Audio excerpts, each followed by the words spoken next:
ഇഹിയാസ് കിച്ചണിലേക്ക് എല്ലാവർക്കും സ്വാഗതം. ഇന്നൊരു പാരി പാരി അൽഫഹാം ചിക്കൻ്റെ റെസിപ്പി ആയിട്ടാണ് വന്നിട്ടുള്ളത്. കുട്ടികൾക്കും വലിയവർക്കൊക്കെ ഒരുപാട് ഇഷ്ടപ്പെടുന്ന ഒരു റെസിപ്പിയാണ്.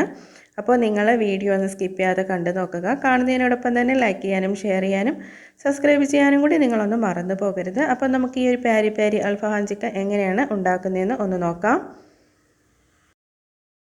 അപ്പോൾ അതിനായിട്ട് ഒരു ഫുൾ ചിക്കൻ 4 പീസായിട്ട് കട്ട് ചെയ്ത് നന്നായിട്ട് കഴുകി വൃത്തിയാക്കി ഇതുപോലെ ഒന്ന് വരഞ്ഞെടുത്തിട്ടുണ്ട്. നന്നായിട്ട് മസാല പിടിച്ച് കിട്ടാൻ വേണ്ടിയിട്ട് ഇതുപോലെ തന്നെ ഒന്ന് വരഞ്ഞു കൊടുക്കണം. ഇനി നമുക്കിതിലേക്കുള്ള മസാല ഒന്ന് റെഡിയാക്കാം. ഇനി നമുക്ക് വേണ്ടത് കുറച്ച് ഇളം ചൂടുവെള്ളമാണ്. അതിലേക്ക് ഞാനൊരു 10 വറ്റൽമുളക് ഇട്ട് കൊടുക്കുന്നുണ്ട്. എരിയില്ലാത്ത മുളകാണ് കേട്ടോ എടുത്തിട്ടുള്ളത്. നിങ്ങൾക്ക് വേണമെങ്കിൽ എരിയുള്ളതും കൂടി ചേർത്തിട്ട് ചെയ്യാവുന്നതാണ്. ഒരു 10 മിനിറ്റിന് ശേഷം ഇതുപോലൊരു മിക്സിയുടെ ജാറിലേക്ക് മാറ്റി കൊടുക്കാം. ഇനി നമുക്കൊരു 20 അല്ലി വെളുത്തുള്ളി ചേർത്ത് കൊടുക്കാം. ചെറുതായതുകൊണ്ടാണ് കേട്ടോ 20 എണ്ണം എടുത്തിട്ടുള്ളത്. അതല്ലാന്നുണ്ടെങ്കിൽ നിങ്ങൾക്ക് ഒരു 10 എണ്ണം, വലുതാണെങ്കിൽ 10 എണ്ണം മതിയാകും. ഇനി ഇതിലേക്ക് ഒരു ഫുൾ നാരങ്ങയുടെ നീര് മുഴുവനായിട്ട് ഒഴിച്ചു കൊടുക്കുകയാണ്. ചെറുതാണെങ്കിൽ 2 എണ്ണം എടുക്കാം. ഇനി ഇതിലേക്ക് നമുക്ക് കുറച്ച് മല്ലിയില വേണം. ഞാൻ ദാണ്ട് ഇത്രത്തോളം ഇവിടെ എടുത്തിട്ടുണ്ട്, 2 പിടിയോളം ഇവിടെ എടുത്തിട്ടുണ്ട്. ഇനി ഇതിലേക്ക് 1 ടീസ്പൂൺ കാശ്മീരി ചില്ലി മുളക് പൊടി ചേർത്ത് കൊടുക്കുന്നുണ്ട്. അതല്ലാന്നുണ്ടെങ്കിൽ എരിയുള്ളത് ചേർത്ത് കൊടുക്കാം. ഇനി 1 ടീസ്പൂൺ ജീരകം ചേർത്ത് കൊടുക്കാം. നമ്മൾ തോരനിക്കൊക്കെ അരയ്ക്കുന്ന ആ ജീരകമാണ് കേട്ടോ ചേർത്ത് കൊടുത്തിട്ടുള്ളത്. 1 ടീസ്പൂൺ ഗരം മസാല ചേർത്തിട്ടുണ്ട്. ഇനി ആവശ്യത്തിന് ഉപ്പും കൂടെ ചേർത്തിട്ട് ഒന്ന് അടിച്ചെടുക്കാം. ഇതുപോലെ ഒന്ന് അടിച്ചെടുത്തിട്ടുണ്ട്. അതിലേക്ക് നമുക്കൊരു 1/2 കപ്പ് സൺഫ്ലവർ ഓയിൽ ഒഴിച്ചു കൊടുക്കാം. ഒരിക്കലും വെളിച്ചെണ്ണ ഉപയോഗിക്കരുത്. എന്നിട്ട് ഇതുപോലെ അങ്ങ് അടിച്ചെടുത്തിട്ടുണ്ട്. ഇനി ഈ മസാലകൾ നമുക്ക് ഈ ചിക്കനിലേക്കൊന്ന് തേച്ച് പിടിപ്പിക്കാം.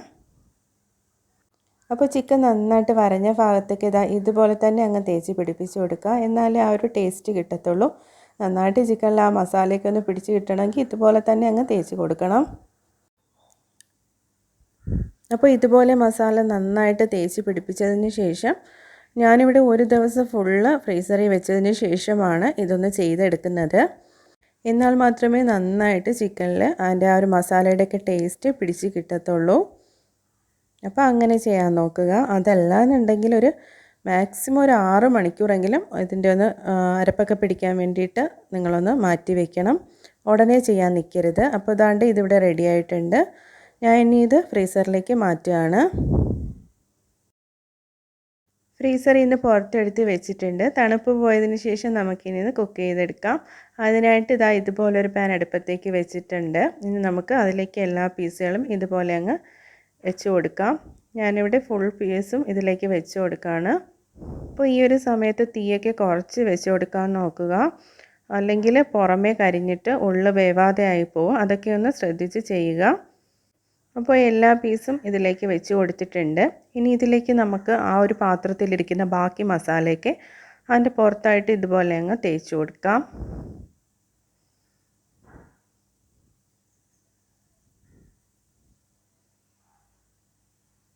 ഇതിൽ നമുക്ക് വേറെ ഓയിൽ ചേർക്കേണ്ട ആവശ്യമൊന്നുമില്ല. കാരണം നമ്മൾ ഇതിൻ്റെ മസാല അടിക്കുന്ന സമയത്ത് നമ്മൾ സൺഫ്ലവർ ഓയിൽ ആവശ്യത്തിന് ചേർത്തിട്ടുണ്ടായിരുന്നു. ഇനി നമുക്കിതിനൊരു 10 മിനിറ്റ് ഇതുപോലെ ഒന്ന് അടച്ച് വെച്ച് ഒന്ന് വേവിച്ചെടുക്കാം. അപ്പോൾ ഇവിടെ ഒരു 10 മിനിറ്റ് ആയിട്ടുണ്ട്. നമുക്കിതൊന്ന് തുറന്ന് നോക്കാം. അപ്പോൾ നന്നായിട്ടുണ്ടോ ഇതിൽ മസാലയൊക്കെ ഈ ഒരു ചിക്കനിൽ പിടിച്ചിപ്പോൾ വന്നിട്ടുണ്ട്. ഇനി നമുക്കൊന്ന് തീയൊന്ന് കൂട്ടി കൊടുക്കാം. എന്നിട്ട് ഇതിലെ വെള്ളമൊക്കെ ഒന്ന് വറ്റി കിട്ടണം. അതുവരെ ഒന്ന് തീയൊന്ന് കൂട്ടി വെച്ച് കൊടുക്കുക. അതിനുശേഷം നമുക്കൊന്ന് പതിയെ ഇതൊന്ന് തിരിച്ചിട്ട് കൊടുക്കാം. പൊടിഞ്ഞു പോകാതെ ചെയ്തെടുക്കണം. ഇടയ്ക്കിടയ്ക്ക് ഇതുപോലെ അങ്ങ് തിരിച്ചു മറിച്ച് ഒന്ന് ഇട്ട് കൊടുക്കണം. ഇതിലെ വെള്ളമൊക്കെ ഒന്ന് വറ്റി കഴിയുമ്പോഴേക്കും നിങ്ങൾ തീ ഒന്ന് കുറച്ച് കൊടുക്കണം. അല്ലെങ്കിൽ കരിഞ്ഞു പോകും. നമ്മൾ കടയിൽ നിന്നൊക്കെ മേടിക്കുന്ന ആ ഒരു കളറാവുന്നത് വരെ നമുക്ക് പതിയെ ഇത് തിരിച്ച് മറിച്ച് വിട്ട് ആ ഒരു കളറാവുന്നത് വരെ ഇതൊന്ന് ചെയ്തെടുക്കണം. അപ്പോൾ വീണ്ടും ഞാനിതങ്ങ് തിരിച്ചിട്ട് കൊടുക്കുകയാണ്.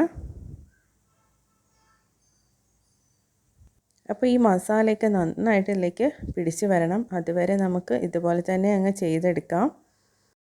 ഇപ്പോൾ തന്നെ നന്നായിട്ട് ചിക്കനൊക്കെ വെന്തിട്ടുണ്ട്. ഇനി നമുക്ക് പൊടിയാതെ നല്ലൊരു കളറാവുന്നത് വരെ ഇതുപോലെ തിരിച്ചു മറിച്ച് വിട്ട് ഒന്ന് ചെയ്തെടുത്താൽ മാത്രം മതിയാകും.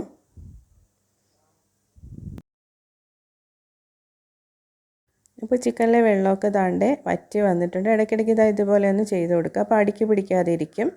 എന്നിട്ട് നല്ലതുപോലെ ഒരു ബ്രൗൺ നിറമാവുന്നവരെ നമുക്കൊന്ന് വെയിറ്റ് ചെയ്യാം. അപ്പോൾ ഇടയ്ക്കും മുറയ്ക്കൊക്കെ നിങ്ങൾ ഒന്ന് തിരിച്ചും മറിച്ചും പൊടിയാതെ ഒന്ന് ഇതുപോലെ അങ്ങ് ഇട്ട് കൊടുക്കുക. അപ്പോൾ കണ്ടോ അത് അവിടെ റെഡിയായി വന്നിട്ടുണ്ട്. ഈ ഒരു കളറാവുന്നത് വരെ തന്നെ നിങ്ങൾ ഇതുപോലെ തന്നെ അങ്ങ് ചെയ്തെടുക്കണം. കുറച്ച് ക്ഷമയോട് കൂടിയിട്ട് ചെയ്തെടുക്കേണ്ട ഒരു റെസിപ്പിയാണ് കേട്ടോ ഇത്. ഈ ഒരു സമയത്ത് നമുക്കിനി ഇതിലേക്ക് കുറച്ച് ചാർക്കോളിൻ്റെ ഒരു പുകയൊക്കെ ഒന്ന് തട്ടിച്ചെടുക്കണം, എന്നാലല്ലേ ആ ഒരു ടേസ്റ്റ് കിട്ടത്തുള്ളൂ. അപ്പോൾ ഞാനിവിടെ കുറച്ച് ചാർക്കോൾ ഇതുപോലെ ഒന്ന് കത്തിച്ച് വെച്ച് കൊടുക്കുകയാണ്.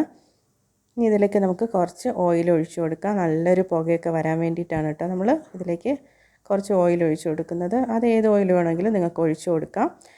അപ്പോൾ ഒരു 5 മിനിറ്റ് നമുക്കിതിനൊന്ന് അടച്ച് വെച്ച് കൊടുക്കാം. ഈ സമയത്ത് തീ ഓഫ് ചെയ്ത് കൊടുത്തോളൂ. ഇനി തീയുടെ ആവശ്യമൊന്നുമില്ല, ചിക്കൻ നന്നായിട്ട് വെന്തിട്ടുണ്ട്. ഇനി ഒരു പുകയുടെ മണം നന്നായിട്ട് ചിക്കനിൽ കിട്ടിയാൽ മാത്രം മതി. അപ്പോൾ ഇതാണ്ട് ഇവിടെ ഒരു 5 മിനിറ്റ് കഴിഞ്ഞിട്ടുണ്ട്. നമുക്കിതങ്ങ് തുറന്ന് നോക്കാം. എന്നിട്ട് ആ ചാർക്കോളിൻ്റെ ആ പാത്രമൊക്കെ അങ്ങ് മാറ്റി കൊടുക്കാം. അപ്പോൾ നല്ല ടേസ്റ്റി ആയിട്ടുള്ള നമ്മളുടെ പെരി പെരി അൽഫഹം ചിക്കൻ താണ്ട് ഇവിടെ റെഡി ആയിട്ടുണ്ട്. പാനൊക്കെ ഉണ്ടെങ്കിൽ വീട്ടിൽ എളുപ്പത്തിൽ ചെയ്തെടുക്കാം. നമുക്ക് പുറത്ത് പോയി മേടിക്കേണ്ട ആവശ്യമൊന്നുമില്ല. നമ്മളെ വീട്ടിലാകുമ്പോൾ നമുക്ക് കുറച്ചുകൂടി ടേസ്റ്റോട് കൂടിയിട്ട് ഉണ്ടാക്കിയെടുക്കാൻ പറ്റും. ഉണ്ടോ, നമ്മൾ ചിക്കന് നന്നായിട്ട് പഞ്ഞി പോലെ ഇവിടെ വെന്ത് വന്നിട്ടുമുണ്ട്. അപ്പോൾ പെരി പെരി അൽഫഹാം ചിക്കൻ നിങ്ങൾക്ക് എല്ലാവർക്കും ഇഷ്ടപ്പെട്ടെന്ന് വിചാരിക്കുന്നു. ഇഷ്ടപ്പെട്ടെങ്കിൽ നിങ്ങൾ ലൈക്ക് ചെയ്യാനും ഷെയർ ചെയ്യാനും സബ്സ്ക്രൈബ് ചെയ്യാനും കൂടി മറന്നു പോകരുത്. അപ്പോൾ അടുത്തൊരു വീഡിയോ ആയിട്ട് വരുന്നത് വരേക്കും ഓക്കേ ബൈ.